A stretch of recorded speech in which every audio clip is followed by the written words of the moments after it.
Today I'm going to talk about, of course, Napoleon, age of Napoleon that dominates Europe in pretty much the early 1800s. I'll kind of get into how Napoleon rise to power, seized control of France and Europe, and then of course we'll talk about the Napoleonic Wars, which were really one of the bloodiest conflicts that would occur, of course, in modern Europe at the time. So anyway, from last time I had talked about how, the French Revolution had pretty much overthrown the Bourbon regime.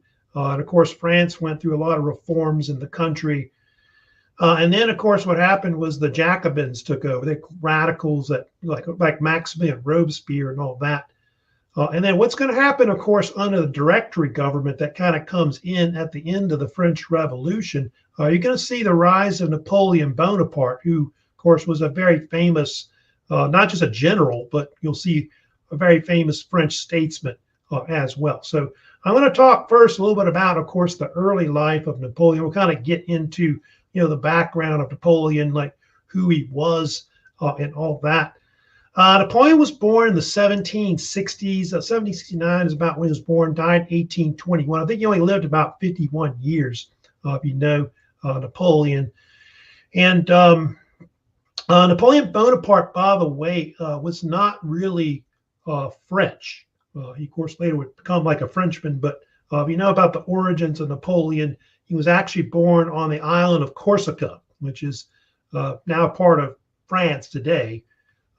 And it's believed that the background of Napoleon is primarily from Italian descent. I think they say his family, the Bonaparte family, originated from somewhere in the northern part of Italy.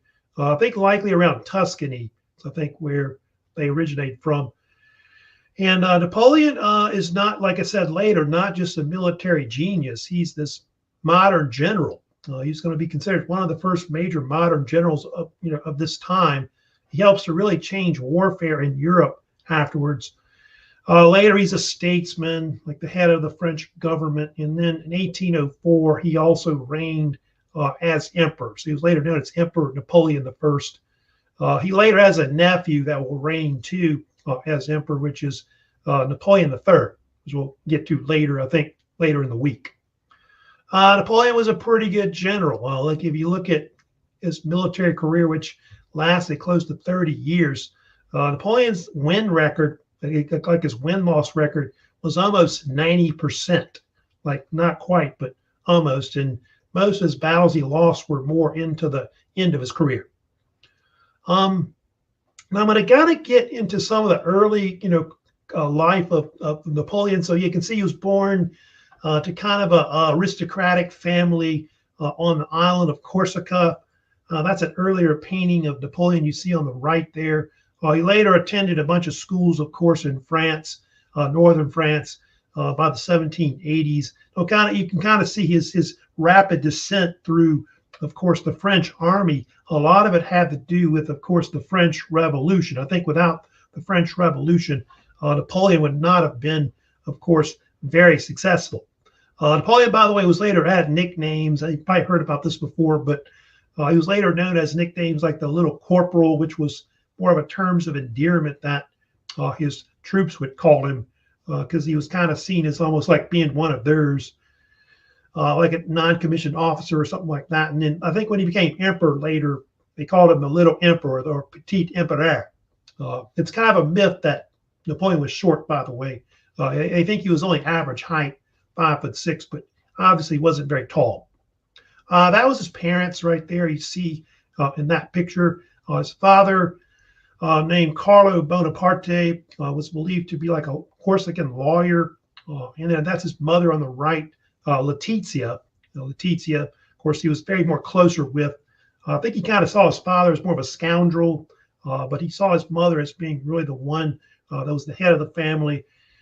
And I think he once said that she had the head of a man, but the heart of a woman. Was the kind of the joke he said. But I think he owed a lot to his mother more than anything. Taught him a lot of things about life in general, and why he was such a great person later. That's their family home, by the way, on Ajaccio Corsica, where he, I guess, grew up when he was young. But his father later sent him to military schools, of course, in France. Later in his life, of course, when he was a teenager, he would attend that famous school you're looking at, which is the École Militaire, which was at the time the Bourbon's main military academy, where they pretty much, groomed officers for the French military. It's kind of like today, still kind of considered like the French is like West Point for their military, so it kind of comparable to that. And it's believed that Napoleon graduated from that academy at the age of 16 with the French artillery, as we started with. He was only a second lieutenant, so he kind of started on the bottom as an officer overall. So considered one of the greatest military careers, by the way, in history. It would only take Napoleon about 8 years, by the way, to go from second lieutenant all the way to like a brigadier general. This is just 8-year period. But a lot of it was because of the combination of the French Revolution and the French Revolutionary Wars that were kind of going on at the time. Of course, talk a little bit about the military career of Napoleon. A lot of it was owed to different, military events that happened during the French Revolutionary Wars. Napoleon just happened to be at the right place at the right time. That kind of helped him to, move up in the French military. One of his first great successes was the siege of Toulon, which happened in November, December of 1793. That was when the British had come into the French port of Toulon on the Mediterranean Sea and laid siege to it with their fleet. And Napoleon, who was a captain at the time in the French military, the artillery, came up with an ingenious plan, which was to storm the heights of Toulon and then fire cannon at the British ships that were in the harbor. And so he was basically able to drive the British fleet out at that point. And so because of that, he was promoted afterwards to brigadier general. So that's how he got promoted to becoming a general. And so Napoleon was just happened to be at the right time, and I think at first they would listen to what he wanted to do militarily, but they realized that he had some kind of knowledge. Then, of course, the other thing that they talk about sometimes that, also helped his career as well, there was a deal where in 1795 in the fall, the Constitutional Convention was meeting for what would be the Directory government that was forming at that point, at the end of the French Revolution. And there was a case where mobs of pro-royalists were attempting to storm it to maybe put the monarch back in power. And so apparently he was the only general in town in Paris. And so they got him out. And of course, Napoleon was, like I said, expert with artillery. And so he used basically artillery on the mobs to quell, this possible revolt. I think it was Thomas Carlyle in his famous book, The French Revolution of History, which by the way was one of the first historical works written on the French Revolution at the time, said the famous comment about this, that Napoleon used a whiff of grape shot, basically to do this. And that led, after that, Napoleon becoming full general after that.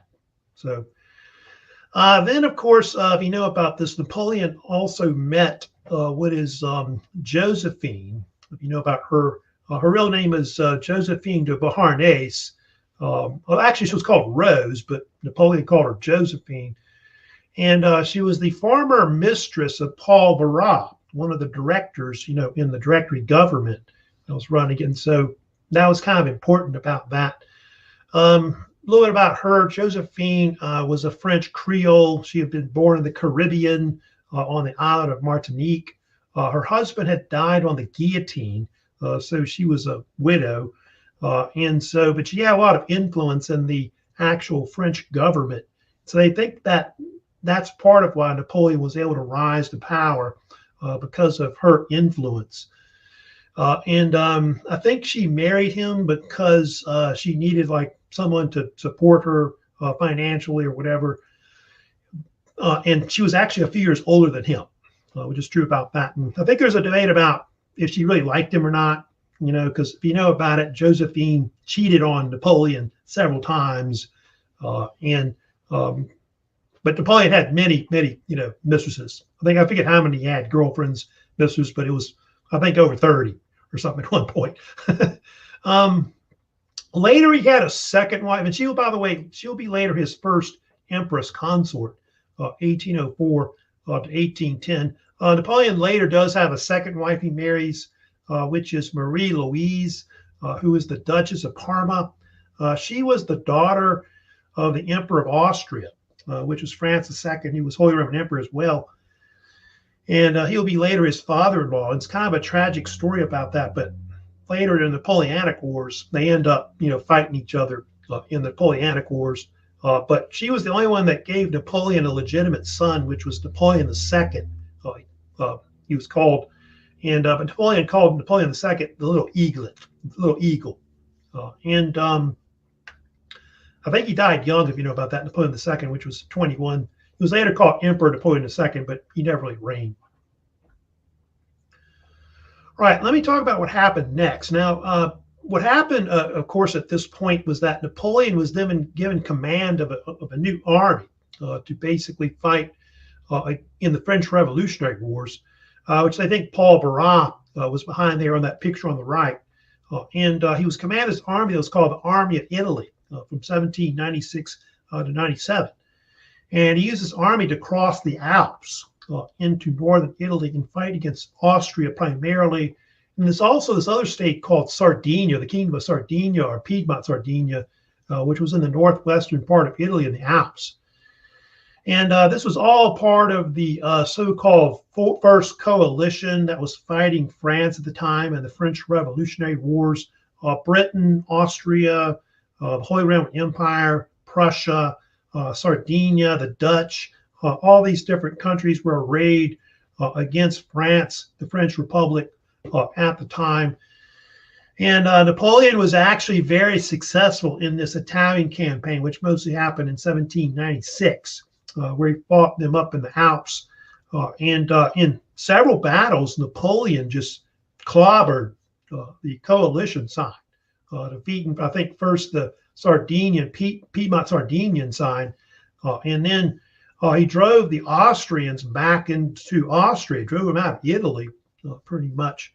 And the Austrians had never seen a general like Napoleon. He was just this modernized general that fought new kinds of tactics that they'd never seen before. He wouldn't just attack them in the middle. He would attack their flanks. He would try to attack them in the rear. Napoleon just kept coming at them.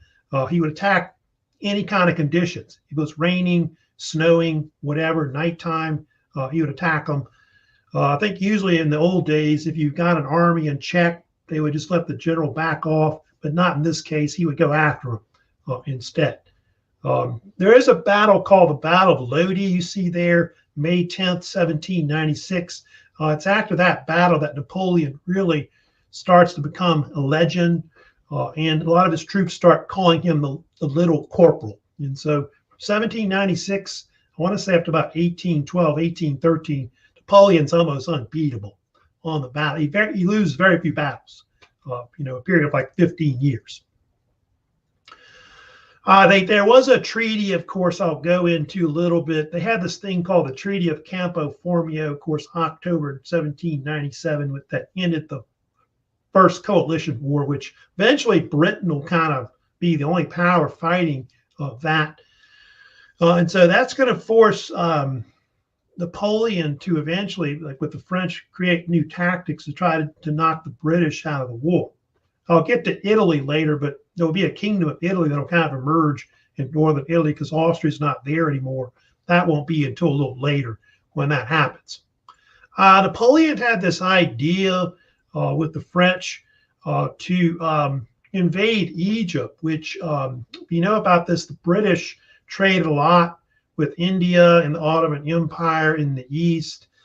And so they wanted to try to destroy a lot of their trade routes that went from, pretty much Europe to the Middle East to India.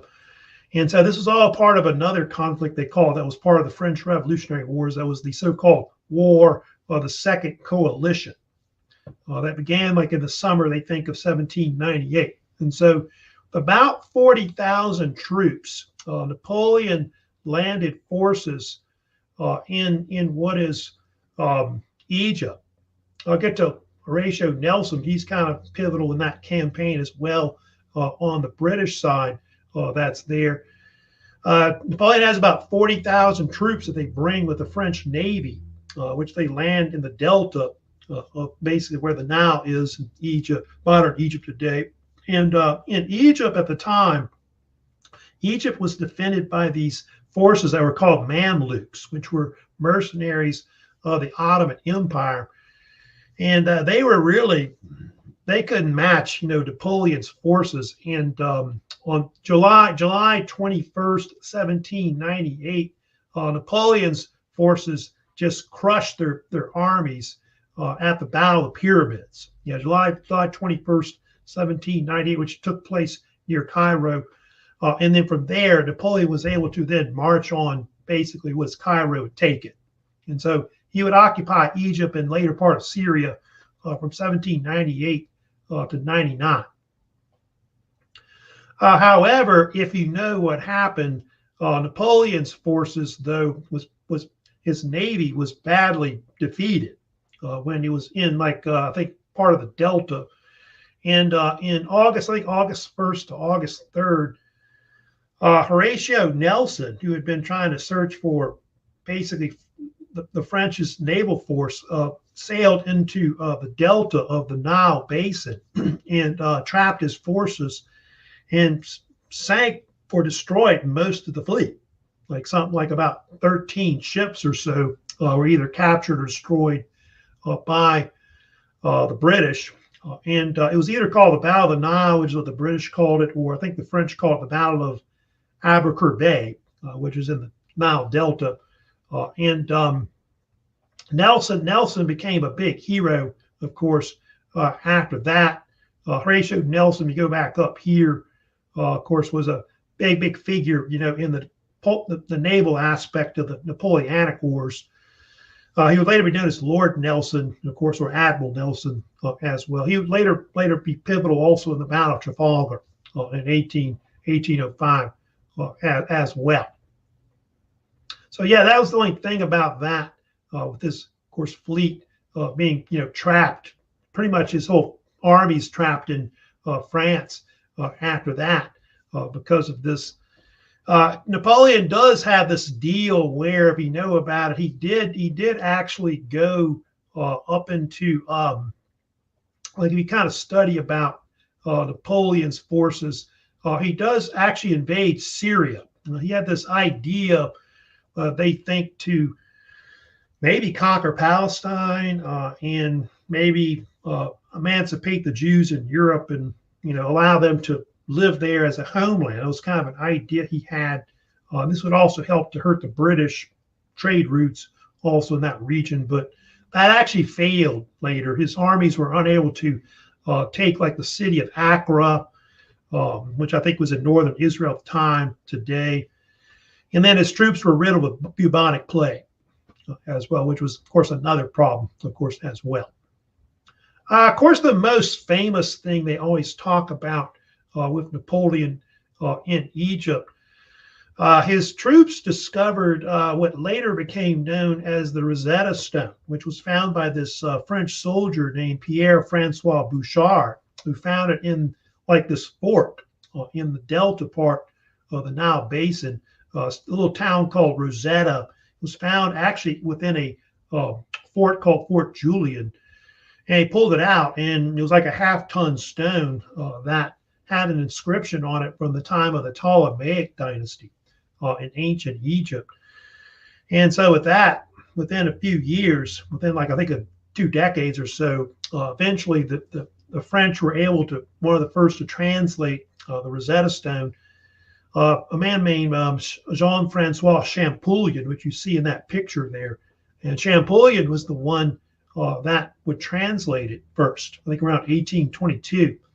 And that would be very important later because They think that the early discoveries of Napoleon in Egypt, they think spawned the whole study of Egyptology later, like real big interest in the study of ancient Egypt, etc. And so some people think Napoleon helped to start that afterwards, because he brought like all kinds of people with him, artists, scientists, engineers, to study ancient Egypt. And they even wrote a kind of a study that they kind of published later that was called the Description of Egypt.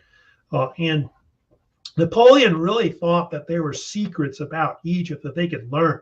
I think he once remarked to his soldiers that, soldiers, 40 centuries look down upon you. I think he was talking about the famous Sphinx and all that. That's in Egypt with the pyramids. And they began studying like the pyramids and all that. So that's one thing that Napoleon is kind of famous for, of course, with that.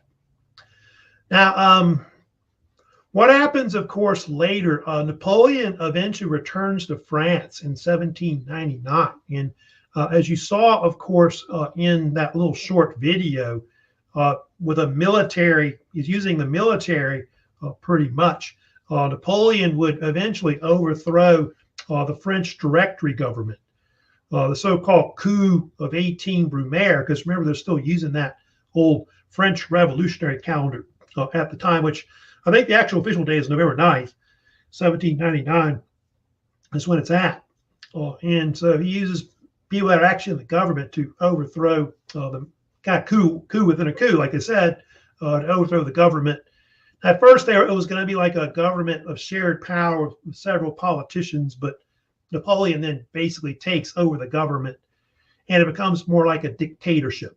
And so they really think that when Napoleon seizes power in 1799, that really signals like the end of the French Revolution at that point. And Napoleon once remarked that, "I am the revolution." That's what he said. And so they think it continues, but more or less he says, yeah, I'm the one that's the revolution itself now. All right. Now you can see there when he takes power under this government, it's later known as the French consulate. That's the actual official nickname they actually call the Republican government that Napoleon rules with. He rules as different titles. His main title was First Consul of France, which at first he was elected to, I believe, a period of like 10 years, which was in 1799, which was through a plebiscite with the French people. But in 1802, it became Council for Life, is what it is, which these are all done through elections, through plebiscites, of course. And then, of course, 2 years later, of course, what happened, the French people elected to make him Emperor of France in 1804. And so that's going to eventually lead into, of course, him seizing power and becoming basically a monarch, Emperor Napoleon I, which we'll talk about later. But before I get into that, I did want to talk about the fact that Napoleon was known for making reforms to the country. He wasn't just, this general that was later an emperor of France. He was known as a statesman that really tried to reform the country based on the Enlightenment, the Revolution, and things like that. And probably his biggest legacy in France today that's still around, it's even Louisiana today, of course, our state, that's the Napoleonic Code, or the Code Napoleon, as they called it. The official name is actually the Civil Code of 1804, which a bunch of jurists drew up before that. So I think they started working on it right after he took power.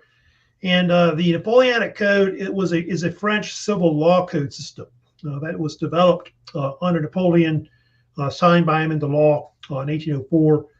And a lot of it was based on this ideas of the Enlightenment, like I said, in the ideals of the French Revolution. But it was heavily influenced by the Justinian Code that went back to the Byzantine Empire, Eastern Roman Empire, going back to Emperor Justinian back in the 6th century. And this code influenced a lot of European law code systems throughout Europe. It really did. And in Louisiana, as you know, this state is very unique because our law code systems are heavily influenced by the Napoleonic Code. Compared to most, about most states in the United States, they're based on English common law and things like that. But ours is more based on the Napoleonic Code and even some Spanish influences also as well. That's why when you take the bar exam in Louisiana, it's more difficult because of the Napoleonic Code. Napoleon also enacted education reform. So he founded schools called later lycées, which were originally for boys, for like secondary schools, which would be like mostly middle school, high school type schools, basically.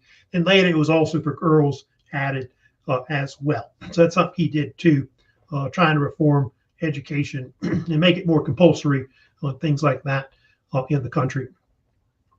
He did create a national bank, which is true. Like around 1800, I think the Swiss kind of helped set it up, basically in France. But the Banque de France, or Banque de France, they call it now, I guess, French, still around. That corporation today still exists. It's been around for over 200 something years. The Bank of France. That was important because that helped to stabilize their currency, end a lot of inflation in the country, things like that overall.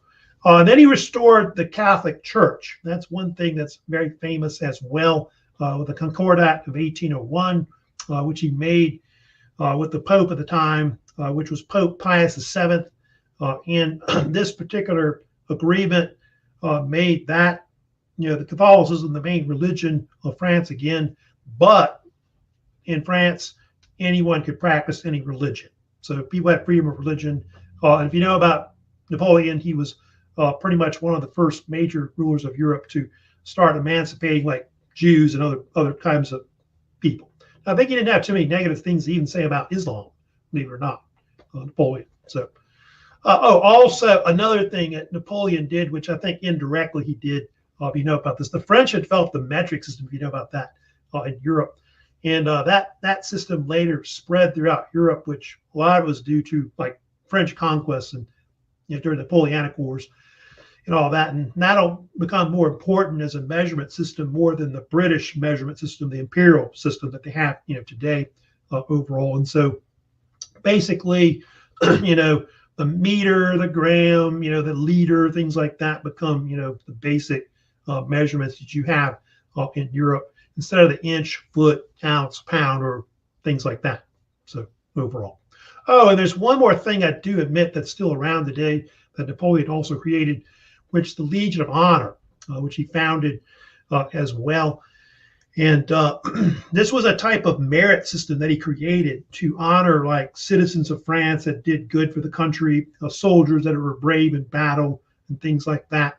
And it was a system that was created to kind of get rid of like, noble titles and things like that.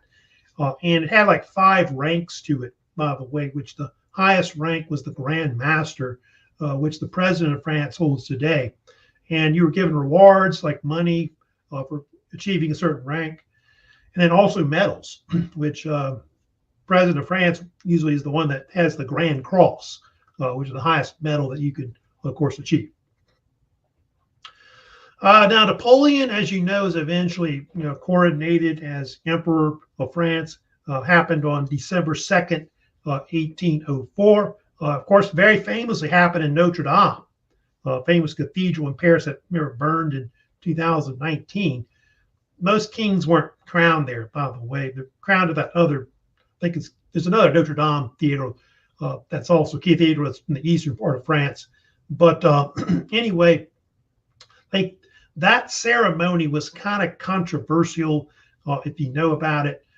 In the ceremony, the Pope was there to like anoint, Napoleon and crown him. And in the middle of the ceremony, he took the crown from the Pope's hands and he put it on his head.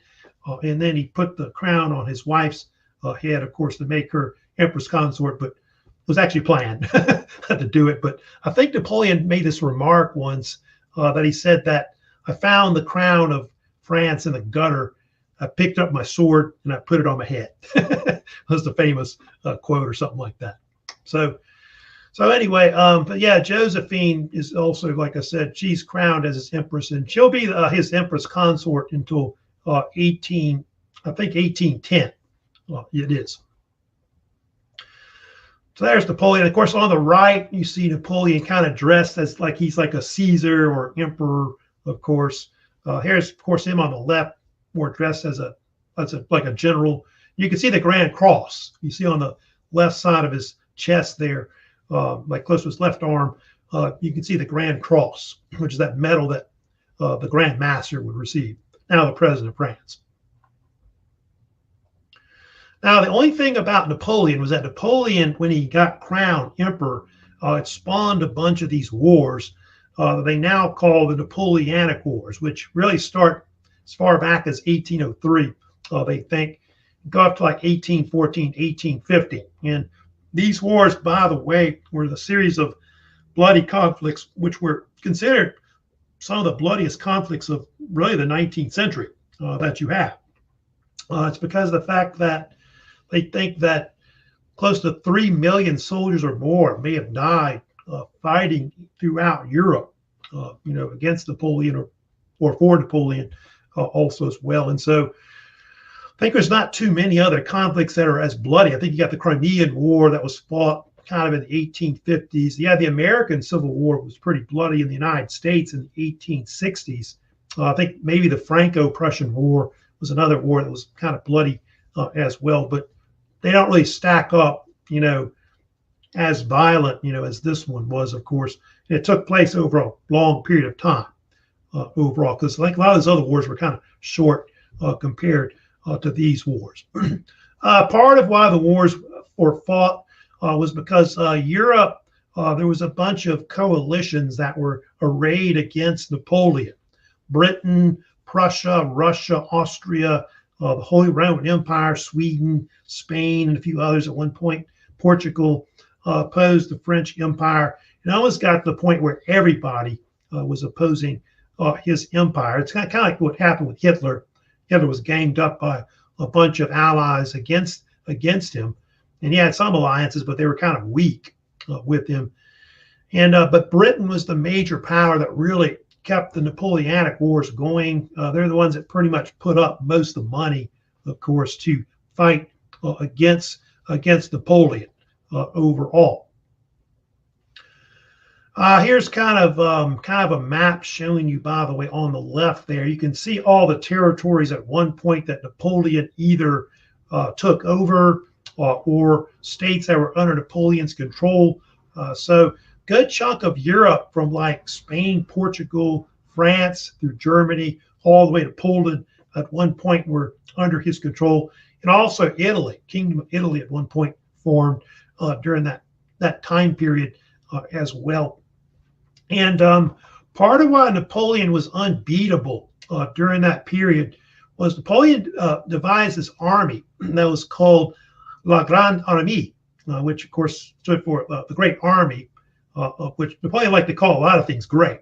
Like his empire, the Napoleonic Empire, was usually called the First French Empire, traditionally, but he called it the Grand Empire or Great Empire of Napoleon. So that's what he preferred to call his empire. But this army peaked at close to about 800,000 troops overall. It was considered, by the way, one of the greatest armies at the time, like in modern times. It was unbeatable for many years. Anyway,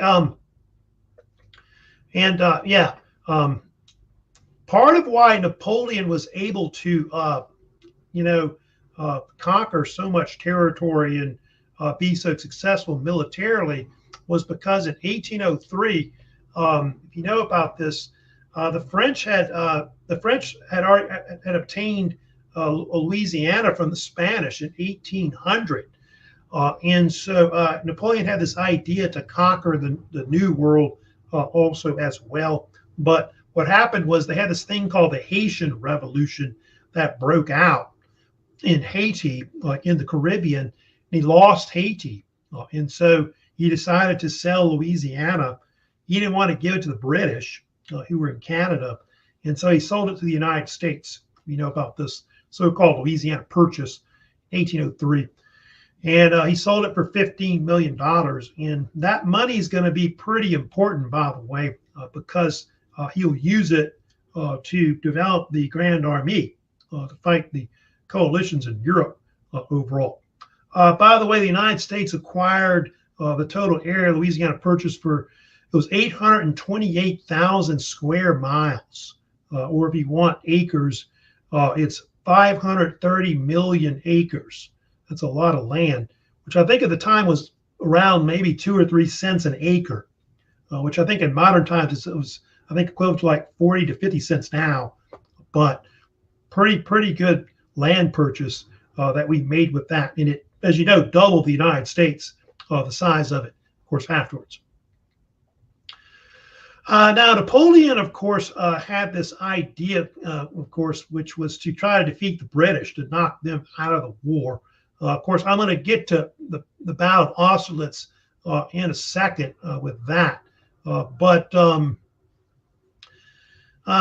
there's going to be a bunch of these conflicts that are going to break out. There's two of them. They have the wars of the third. The War of the Third Coalition was the first, I think, war of the really Napoleonic Wars that break out in 1805-06. And then you also had the Fourth Coalition in 1807 that was also as well. However, if you study about it, Napoleon had this idea to try and defeat Britain first. I think it was even his plan where he marched his Grand Army to the northern part of France, and he was going to try to somehow cross the English Channel to take England. And he had different ideas. Like I think he had this idea to build a tunnel under the English Channel. I think he also was going to have this idea to use hot air balloons, where they were going to kind of sail over, the English Channel and try to land there and conquer it. And neither of those really panned out. And so his other option was to combine the French and the Spanish.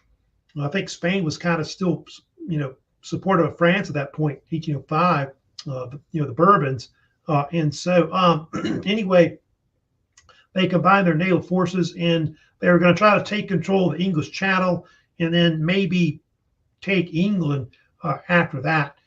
However, what happened was the British Navy under Lord Nelson attacked their fleet off of what is called Cape Trafalgar, the Battle of Trafalgar, of course. And they defeated actually a much larger naval force than theirs. And Nelson was killed in the battle, but it was considered to be one of the greatest naval victories of the whole war for the coalition side in the Napoleonic Wars. And so Napoleon really never actually, was able to invade Britain. And so that was kind of one of the things that really was a thorn in his side, not being able to defeat the British. Same thing with Hitler, too, in World War II as well. Well, Napoleon, one of the things he's going to do next, he's not able to defeat the British at that point, and so he instead invades Austria to the east in Germany, and that begins the so-called Ulm campaign, which happened in the fall/winter of 1805, and quickly, in a matter of something like 3 weeks, between September and October of 1805, Napoleon's force just routs the Austrian forces with his Grand Army, and he actually takes the capital of Vienna by November 1805 at that point. And so one of the things that happens is the Russians come in under Alexander I, Emperor of Russia, and they decide to, combine their forces to try and see if they could defeat Napoleon at this point. And so they're able to muster something like 90-something thousand troops at what would be the Battle of Austerlitz, which happened on December 2nd, 1805. Austerlitz was fought in now what is called the Czech Republic.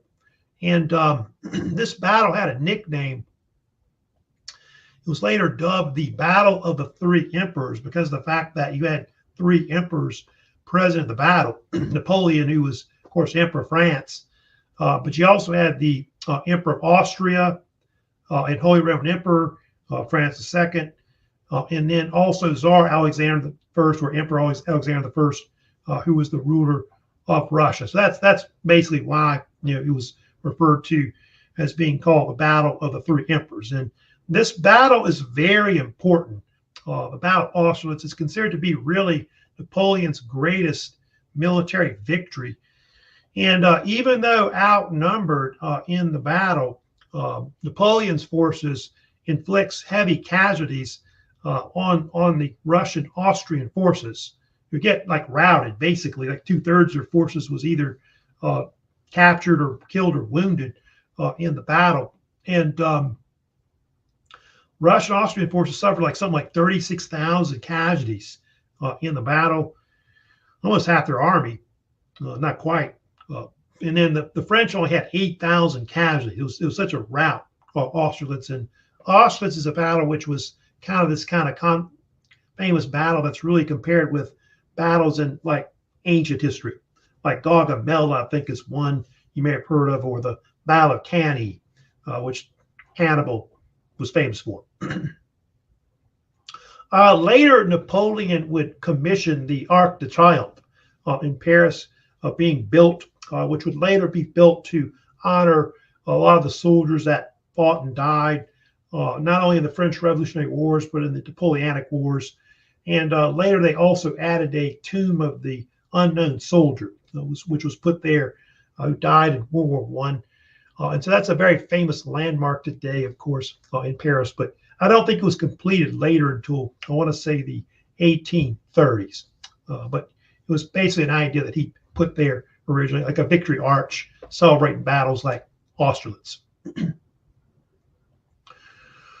All right, yeah. So anyway, I'm going to, of course, move on to talk about, of course, other battles later. Now, they do have different things that happen afterwards because of that.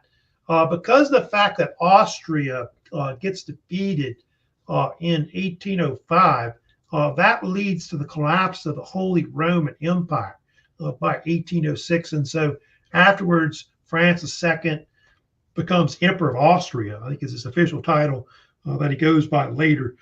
And Napoleon creates this buffer state that kind of replaces the Holy Roman Empire, which will be called the Confederation of the Rhine, through this treaty called the Treaty of Pressburg, which was signed, I think, by 06. Anyway, what it does, it creates a buffer state between Prussia and Austrian Empire in Central Europe and France in the West. And then also Napoleon takes over Italy. He'll form a kingdom there called the Kingdom of Italy as well. Now, Prussia kind of is concerned about this. They decide to declare war on France, which was actually a bad idea. And so then Napoleon just marched his Grand Army northward towards Berlin.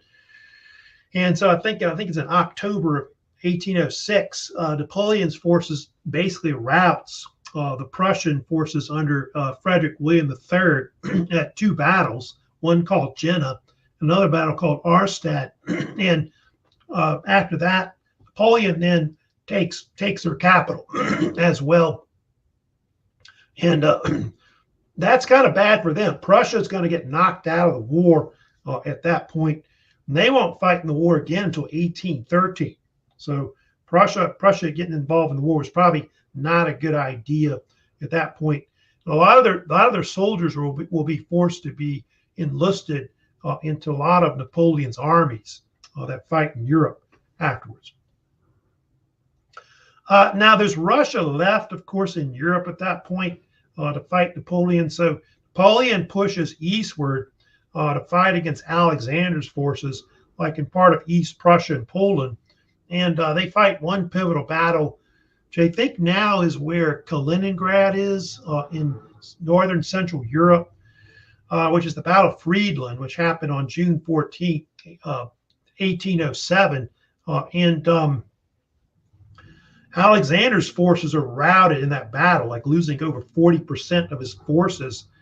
And so it's at that point that Alexander realized that he has to basically capitulate, of course, with Napoleon. And so that ended pretty much most of the conflicts at that point between those different coalitions. The Third and the Fourth Coalition Wars pretty much came to an end.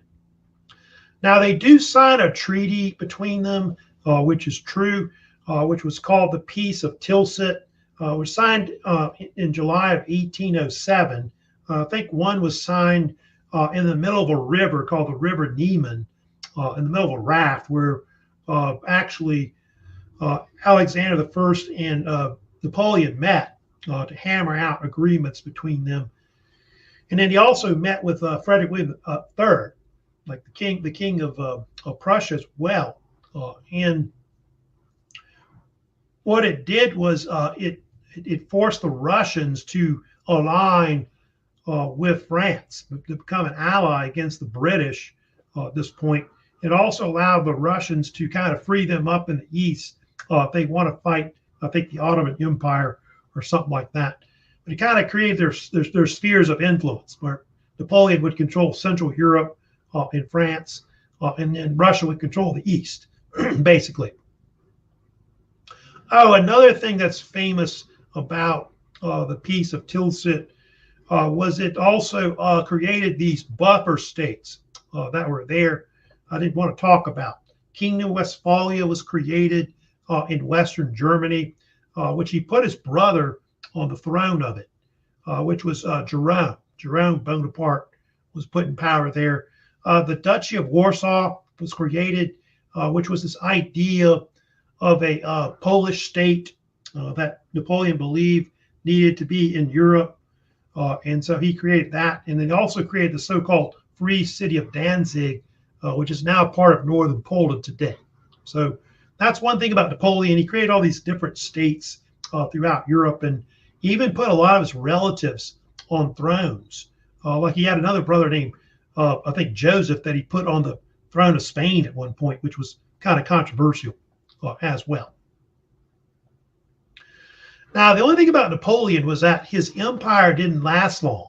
If you know about it, it collapsed within basically a few years after he pretty much formed it or controlled parts of Europe, which is kind of comparable to Adolf Hitler and the Third Reich, Nazi Germany, which would collapse pretty good after its conquest during World War II. And I want to kind of go into and discuss some of the major causes of why his empire collapsed. One of them is the failure of the continental system. This was an economic plan that he kind of came up with to weaken the British and knock them out of the Napoleonic Wars. It was kind of this idea to put embargoes or blockades on British trade. And so the idea was to destroy Britain economically, destroy their trade. It's kind of like what they're trying to do with Russia now, with that, Russian-Ukraine conflict going on. And so it's kind of comparable with that, but you'll see later it doesn't work. It fails because of the fact that people want free trade. Throughout Europe, you got countries that want to trade with the British, which is kind of a problem. And then also the fact that the British Navy was also considered the big power, ocean-wide throughout the world. And so the French weren't really able to break the British Navy, which was a big thing, that really was a thorn in Napoleon's side. Not able to, defeat Britain in Europe because of that. It is true that you study about American history in general, it did cause the so-called War of 1812 to occur, which happened between 1812 and 1815, and that was a conflict that occurred between the United States and Great Britain, which had to do with the fact that the United States was trying to trade with Britain and France, where the Napoleonic Wars were kind of going on, and so the British started seizing our American ships on the high seas, like especially in the Atlantic. And so they even started to impress American sailors into the Royal Navy to fight Napoleon. And so this forced us to kind of get into a war with them. And so we declared war on them in 1812. And I think we even tried to invade Canada at that point, if you know about, which failed. And the British would invade the United States and attack Washington, D.C. And you see on the right there, at one point, their troops actually burned down the White House, the original White House that was not there anymore. The new second White House now there now, but they burned that, and I think they also burned the Capitol building as well. But later, if you know about in 1815, the British tried to invade New Orleans to seize Louisiana from the United States, and Andrew Jackson defeated them at the Battle of New Orleans, of course, January 8th, 1815. So yeah, we did get revenge on them later, but it is amazing how, the British were able to fight the United States and Napoleon at the same time. That's how powerful their empire was becoming. The other big conflict, of course, was the Peninsular War, which was this guerrilla war that broke out around 1808, when apparently it became apparent that Portugal, and I think also Spain later, was trying to trade with British, and they were kind of violating the continental system. And so Napoleon invaded Spain mostly to get to Portugal, but it caused a big war to break out on the Iberian Peninsula, which became known as the so-called Peninsular War, which would last for like 5-6 years until 1814. And it was controversial because at one point Napoleon even tried to put his brother on the throne of Spain, which was Joseph Bonaparte. And the Spanish and the Portuguese reacted with using guerrilla warfare. And so this was important later because it really hurt Napoleon's forces, because he had to use a lot of his main forces elsewhere, not just in Central, Eastern Europe later, but fighting in Western Europe. And so he lost a lot of forces, trying to see almost 300,000 troops were lost, killed or wounded, trying to fight that conflict.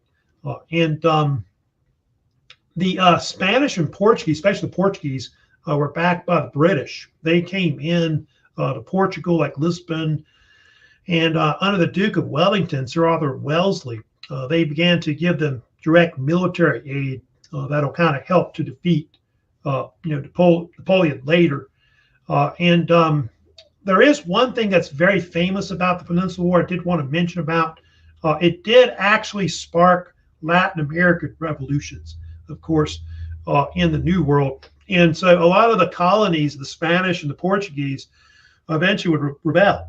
They start, creating their own independent states, and that's another result, of course, of the Peninsular War.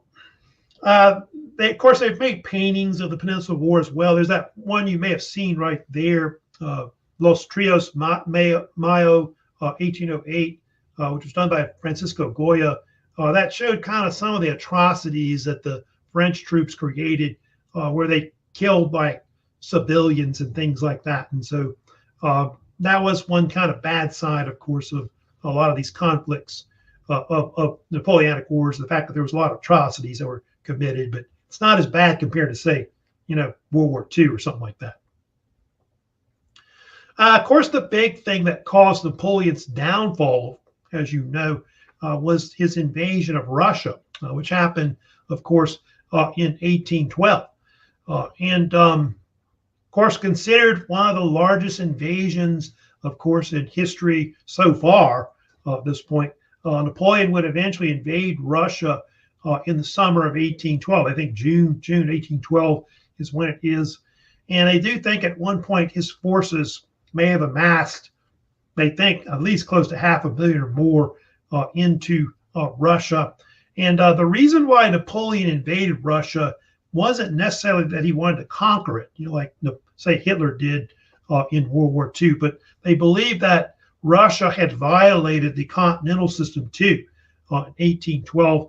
Apparently, Emperor Alexander I wanted to trade with the British. I think they needed grain or something like that. And so Napoleon was invading Russia to force them back into, the agreements that were with the Peace of Tilsit, where Russia was supposed to be an ally, of France at that point. What happened was the Russians, they responded with scorched earth policies, where they burn any kind of like structures or buildings that could help Napoleon's forces. They burned their crops and things like that. And So these were policies that really became a nightmare for Napoleon as he invaded into Russia. He found that Russia was a very poor country compared to the rest of Europe. Logistically, Napoleon's forces would often live off the land because they would invade a certain area, but Russia was not quite like that. I think Napoleon once remarked that an army fights on its stomach, if you know about that. I think the most famous battle really associated with the whole Russian campaign of 1812 was the Battle of Borodino, which was fought on September 7th, 1812, which was probably a pivotal battle for, I guess, a strategic crossroads that would then allow Napoleon to, take Moscow at that point. And it was a tactical victory, but both sides, if you know about it, lost a lot of troops. I think the Russian side had 20-something generals that were killed or wounded in the battle. And it was kind of a Pyrrhic victory that allowed Napoleon to seize Moscow, but like I say, at a cost, of course. The only thing about Moscow, after he took it, Alexander I refused to surrender, like and sue for peace at that point. And so it forced Napoleon to return back.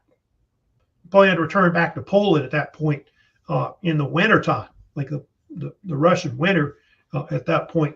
They think that's what cost the rest of Napoleon's forces on the way back, as most of his forces were either harassed on their flanks or the winter basically decimated most of his troops. And a lot of his men, like there's cases where a lot of men, like even, just basically abandoned his forces at that point or were captured as well. There's a lot of images showing Napoleon retreating at that point. There's a lot of ones like this one you see sometimes where he's on his horse and he's kind of suffering like his men is. But that's actually kind of a legend or myth you're looking at there. Actually, he usually would ride in a sleigh and pretty much got 3 meals a day. So I think he was pretty much warm and cozy, as most of his men were practically freezing to death. If you study about the Russian campaign, by the way, it is considered one of the bloodiest conflicts in the Napoleonic Wars. The amount of casualties was close to almost 900,000 were killed and wounded or captured on both sides. That's combined of both sides in the war, which in comparison to the Eastern Front in World War II, it pales in comparison, which is true about that. I think that front, if you know about it, it was more like 20, 30 million were killed on the Eastern Front combined, like German and Soviet forces, etc. So yeah, it's definitely one of the conflicts they think that caused the downfall of Napoleon. And of course, you can see here kind of a little diagram showing you all of Napoleon's losses that he, of course, incurred in the war, of course, in 1812. And you can see by the time he got back, he had very little forces left. So his forces were just wiped out with this actual campaign. That leads into, of course, the so-called, they have another war breakout called the War of the Sixth Coalition in 1813 to 15. And so this coalition, you have a bunch of forces that combine together, which most of them were Russia, Prussia, Austria, puts up forces at this point. Also, Sweden put up some forces as well. And they would fight in northern Central Europe and Germany, the so-called Battle of Leipzig, which was also known as the Battle of Nations, or the Battle of the Nations is what they usually called it. It was fought between October 16th to the 19th, 1813. And its nickname is called that because of the fact that all these different European powers fought. Like, I want to say like 4 or 5 countries were kind of involved in the battle. And most of the European forces on the coalition side were led by the Russians under Alexander I. And this battle involved somewhere between 500 and 600,000 troops, which is considered one of the largest battles in European history up to this point. And you have to go up to like World War I before there's an even bigger battle than that, which would be like the first Battle of the Marne in 1914. where they had 2 million troops that would fight France, Britain versus Germany, to kind of give you an idea. Leipzig is very important because Napoleon's forces are almost practically surrounded and wiped out, but he's forced to retreat back to France at that point. And it causes the collapse of the Napoleonic Empire. So the first French Empire collapsed by about March of 1814, and the coalition forces eventually invade into northern France by about March is when it is, when they enter the country at that point. And Napoleon at this point tries to fight off the coalition forces, but his forces are just outnumbered. There's no way that he can really defeat them at that point. And so Napoleon is forced to abdicate his throne April 11th, 1814, and he's eventually sent into exile. And the British and the coalition side decide to send Napoleon in exile to this little island off the coast of Italy that was called Elba, where he would be there for about 10 months is how long Napoleon is there. And Elba is kind of located halfway between Italy and where Corsica is. I think it's about, I want to say 40 miles from Corsica is where it is. It's a very small island there. But they let him keep the title emperor, but the British didn't like that idea. They just wanted to call him general. They didn't think he was an emperor of anything. While all that's going on with Napoleon being exiled, the European powers then met at this diplomatic conference that was later known as the Congress of Vienna. And it was this conference where they were trying to reconstitute the political order of Europe after Napoleon had practically, turned the apple cart over with what he'd done. And so there's this man you see on the right. His name is Clemens von Metternich. Metternich was this Austrian diplomat and Austrian minister that ran the conference. The conference met from about November 1814. It lasted to about June of 1814. So it was around for like about, I want to say, close to 8 months overall. And this conference is very important because it creates a new system in Europe afterwards, which they call it the Vienna Settlement or Vienna System. Some people call it the Congress System or the Concert of Europe, I think is another one they also called it as well. And later they call it the Age of Metternich from this time on up to about 1848 because of his influences in Europe. And what Metternich wanted to do with Europe was he wanted to create this balance of power. All the major great powers of Europe, like Britain, France, Prussia, Austria, Russia, they would all be kind of equal to each other, and it would prevent these big wars from breaking out, like the Napoleonic Wars. So that was something he was trying to do with these diplomatic reforms. And then also he wanted to restore all the monarchs in Europe that Napoleon had deposed, which he'll also do as well.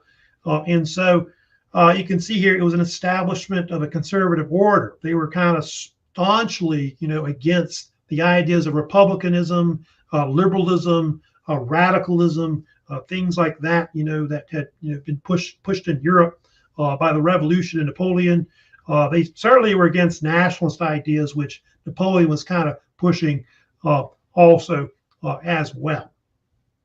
And then also Metternich helped to restore different monarchs in Europe. I'll get to it later, but the Bourbons are put back in France. They're put back in power, of course, in 1814 with Louis XVIII, the younger brother of Louis XVI.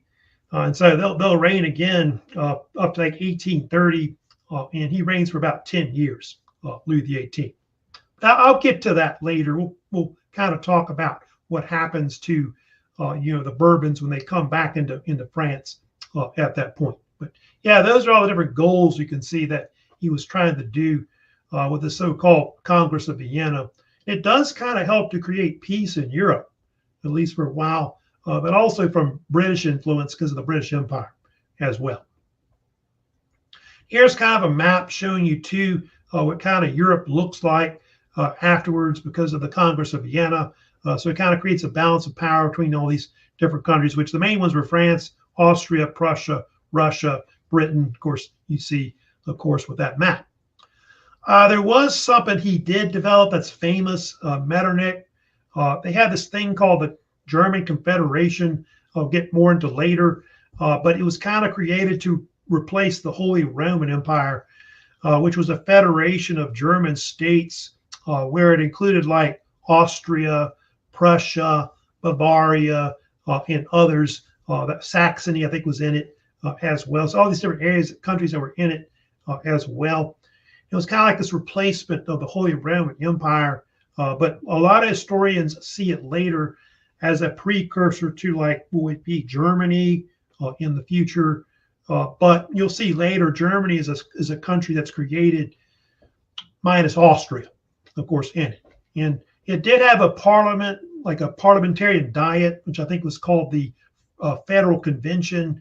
It had a capital called Frankfurt, but it wasn't really a real country with a head of state, like others, but more or less to keep peace, I guess, in that area of Germany in a replacement for the Holy Roman Empire. Now, Napoleon at this point, though, came out of exile. That's something that's true. If you know about this in 1815, and Napoleon decided that he might have a chance to come back and take power. And so in the spring of 1815, I think he left Elba in February. This will mark another period where Napoleon returns as emperor the second time. The so-called 100 days is what historians usually call it. And Napoleon realized when he got back that he would have to raise an army real fast because you had the coalition powers had troops in Belgium, Germany. The Russians had forces more to the east as well. And so Napoleon decided to go on the offensive and attack Belgium because in Belgium he had the British forces with Prussia as well that was there. There's this one general you see in that picture, of course, very famous, which was the Duke of Wellington. He, of course, was the general that would fight Napoleon in his last battle, which was called the Battle of Waterloo. I think the Spanish had called him the English Leopard, but his troops called him the Iron Duke. And Wellington wasn't exactly the greatest offensive-minded, general on the battlefield. He was more of a defensive type general, as you'll see. And he is considered one of the greatest British commanders that would fight, of course, in the Napoleonic Wars. And the two would eventually fight it out on June 18th, 1815, at Waterloo, which was like a nearby village, which was in central Belgium.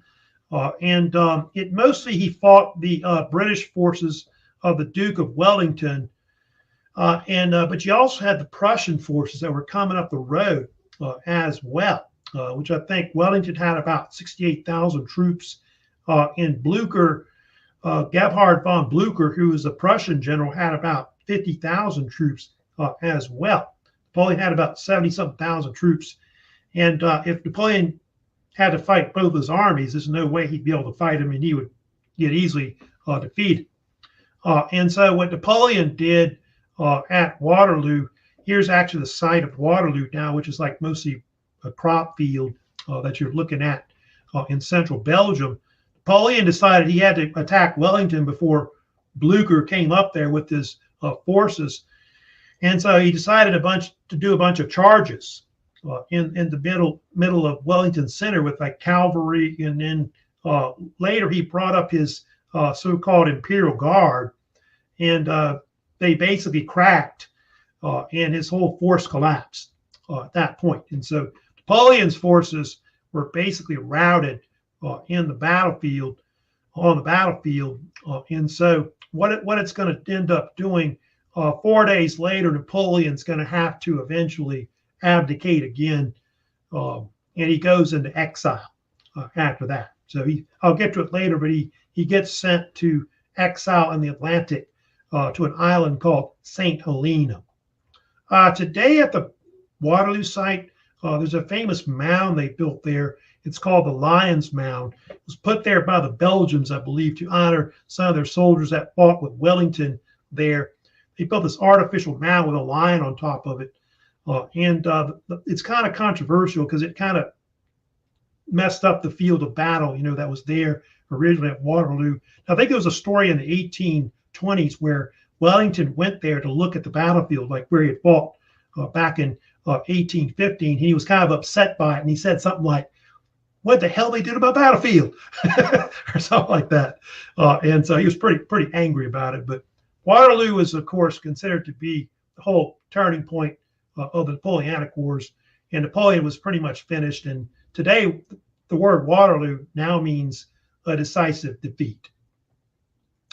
Of course, like I said, Napoleon was sent into exile. If you know about this, he would be sent to this little island in the Atlantic, Central Atlantic, off the coast of Africa called St. Helena. In Louisiana, we have a parish that's kind of named after it called St. Helena Parish, of course, today. But the name of it comes from this island that's about 1,500 miles off the coast of Africa. And Napoleon would have to live there for about 5.5 years. He would die in May of 1821. Napoleon would actually live in this little house here you see that's called Longwood, which I think was actually the converted cattle barn that they turned into a house. His rest of his life was kind of miserable, if you know about him, because he was kind of bored. He played like card games and did gardening and things like that. But the thing he became famous for on St. Helena was that Napoleon wrote down his memoirs about his, experiences as a general and, leader of France. And they think that later helped to kind of improve his image later with who he was and why Napoleon became such a great person later and all that.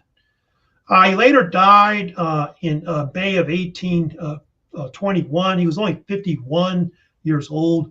Napoleon suffered from ailments at the end of his life a lot.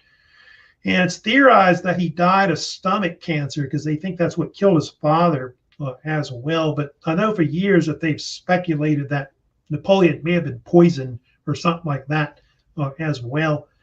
But they're not sure if that's true or not. I know in modern times, there's been a few theories that they've studied on his hair, which they found like arsenic, I think, in some of his hair. So some people think he may have been poisoned, but they're not sure if that's really true or not. That's his death mask on the right, of course, there. That's actually his original burial plot, like where he was buried on the island of St. Helena. But later, the French would come back later and dig up his body. And as you know, in the 1840s, he would be buried in Paris, France, in the Les Invalides, of course, the capital. And of course, now today, Napoleon has become this, national hero of the country, of course. But, Napoleon is still this, he's got this legacy that's, he's this great man, that, changed Europe afterwards. He's going to, of course, overturn all the things about Europe, its legacy before. But Napoleon's still kind of a controversial figure overall. He's not a Hitler. That's one thing about Napoleon that's definitely not true about him. I know he did kill a lot of people in his conflicts, but I think now people tend to have more positive images of Napoleon now more than anything compared to, say, Hitler overall.